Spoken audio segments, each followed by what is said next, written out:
हथौड़ा और चाबी। शहर की पुरानी बस्ती में ताले की एक दुकान थी। उस दुकान में ढेर सारे ताले चाबी थे।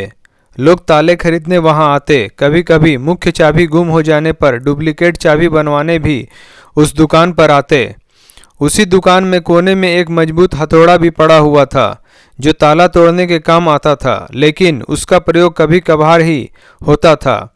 कोने में पड़े पड़े हथौड़ा अक्सर सोचा करता कि मैं इतना मजबूत हूँ, इतना बलशाली हूँ, इसके बाद भी इतने प्रहार झेलता हूँ, तब ही ताले को खोल पाता हूँ। लेकिन चाबी इतनी छोटी होने के बावजूद किसी भी ताले को बड़ी ही आसानी से खोल लेती है।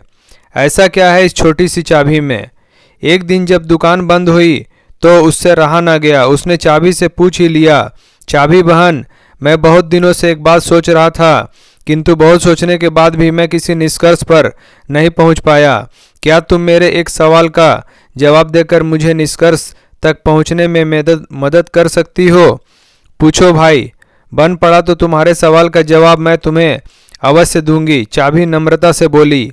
बहन, तुम में ऐसी क्या खास बात है कि तुम इतनी छोटी होने पर भी हर प्रकार के ताले, चाहे वह कितना मजबूत और जिद्दी क्यों न हो, बड़ी आसानी से खोल लेती हो, जबकि मैं तुमसे बहुत बड़ा, बलशाली और शक्तिशाली होने के बावजूद ऐसा नहीं कर पाता।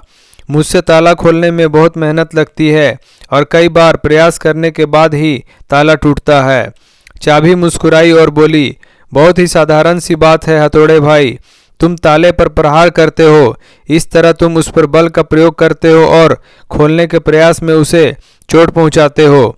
ऐसे में ताला खुलता नहीं बल्कि टूट जाता है, जबकि मैं बिना बल का प्रयोग किए और ताले को चोट पहुंचाए बगैर उसके अंतर्मन में उतर जाती हूँ, इसलिए मेरे निवेदन पर ताला तुरंत खुल जाता है। सीख, जीवन में कई बार ऐसी परिस्थितियाँ आती है जब हमारे सामने हथौड़ा या चाबी बनने का विकल्प होता है।